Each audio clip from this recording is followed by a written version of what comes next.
That's heavy. Ricardo Mauricio. Well, he looks okay, thank goodness. And there's flames there. He's going to have to get out quickly. Look at it. Get out, my friends. Well, the steward's in very quickly, thank goodness. Oops. And that could have been a lot nastier. Everybody doing their job properly, and thankfully he's in a safe part of the circuit. Already run through those blocks. Let's have a look at it. Whoa! Airborne! Goodness me. That was a lot heavier than we thought. Stupid mistake, self-inflicted, I'm afraid. Dear, oh dear. Well, you've just been speaking about his problems a little bit earlier, and dear, oh dear, he was lucky to get away with not hurting himself or somebody else. Yeah, he was. That was well, as I said the lap before, he was having trouble in the braking area, not knowing his limits. I mean, you have to allow for the fact that when you're behind the car, you've got even less downforce than you normally have. There's low downforce here at Monza anyway. And when you're in the hole that someone else is making, you've got to allow for that and brake even earlier than normal. Poor old Nyan, beaten up, I have to say. Yeah, he was innocent party there. I think Mauricio got the red mist came down because Newman obviously gone past him. So the safety car is out here, and I can only hope that we can get things cleared up. Yes, we certainly will be. We will be racing again before the end, but nobody hurt, thank goodness, and it could well have been a very, very different story. Dear, oh dear, is this board 8? No, my mistake. It's one of the Durango cars. It is one of the Durangos, yeah. Dear, oh dear. Verifico and Tokicello, I think, isn't it? Yes, if it had been Bourdais, it would have been into anger. He's broken his track rod. He broke his front right track rod. He did. Verifico's car, so he's out. They're both out. They are. Safety car still with us. Well, 2 late pieces of action in this race, as I think we'll still have around 3 laps remaining. That was a heavy hit. It's interesting to see whether they actually clear up the mess to restart the race, because if they do, that will give Pantano his chance, and equally it'll give Enger his chance to get past Pitsonia. Everybody and it'll allow Bourdais to close it to Enger, so it could be quite exciting. They will concertina together at the restart, and we really will have a grand finale to this season. Wow. He was very lucky if that had gone over the barrier. Well, he was lucky that he took a roll actually and didn't just come flat down on top as well. You know, there's all kinds of permutations, aren't there, when you see things like that, and I suspect he's running through them all in his mind at this very moment. I'm sure Dr. Marco was had his decision to pack it all indoors by that. Goodness me, look how juicy that was. Yeah, ruptured a fuel line by the look of it.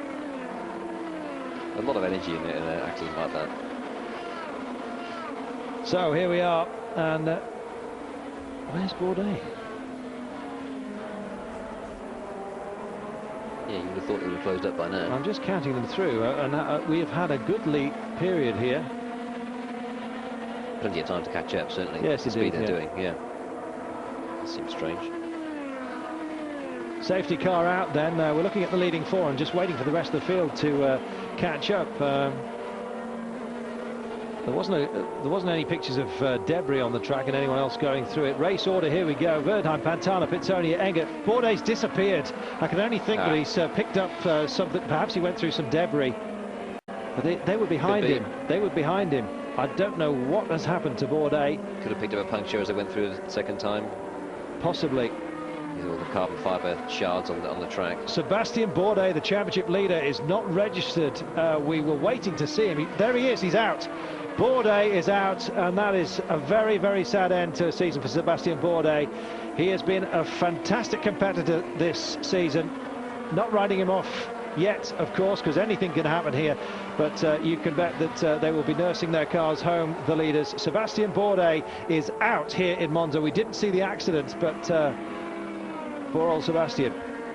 It's a shame to go out like that. It is a shame, yeah. He's been, like I said, a good competitor all season. Been very quick, very impressive. He has had a good season, just to be fair. It looks like he's not going to win the title now unless Pantano and Enger both go off.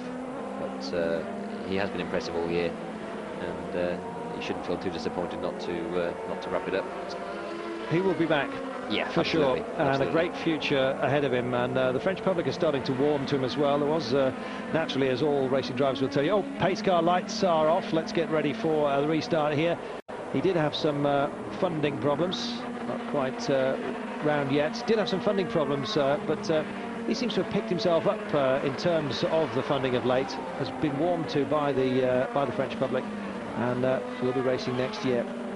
Yeah, I think they regard him as a kind of quiet kind of chap. Do you know he's actually known in France as the school swot? Yeah, yeah. I think the glasses don't help with that. Yeah, I think maybe that's what it is. So it looks like we're going to have one lap remaining after the pace car goes in there. Well, we've seen as that we before. did in Hungary. Yeah. Yep. Hill coming in. And one lap sprint.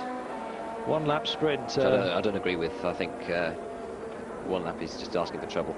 Well, it's a bit unfair, it has to be said, for those that have really worked hard to put some space between themselves. And coming round, has got to be right up with Verdheim going into the first corner. That's where he's going to have to do it. And we're racing here, and I don't think he Enger. is. It's not close enough. Enger has got himself into position, has he? No, and Pantano has got the jump.